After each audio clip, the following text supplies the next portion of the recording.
Yaani huwezi kuamini, nilikuwa nishasahau shoga yangu. Ila sio kesi, najiandaa sasa hivi nakuja. Haya sasa.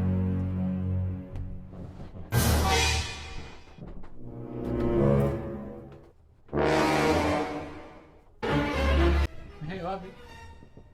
Leo ilikuwa ni shule ya rafiki yangu na aliniambia muda tuseme nisahau. Kwa nini unaenda shuleni? Ndio. Mwenyewe leo niko na appointment. Sema niona tu wote nyumbani kwa nikagairisha. Kwa hiyo wewe unatoka? Mwenyewe acha nitoke kidogo. Tutakutana tukirudi sawa? Wewe utoke uende wapi? Naenda kwa mshikaji wangu Yaani kanita. hapa au uondoke kwenda popote. Au wendi popote, sio kwa rafiki yako, sio kwa nani? Mimi mwenyewe siendi popote. Wewe ndio wa shule wewe. Siendi bwana. Nenda kwa shule mwenyewe naenda. Kwa nini? Nakujua vizuri sana. Hapa tunabaki wote. Unajua? Bahati yako.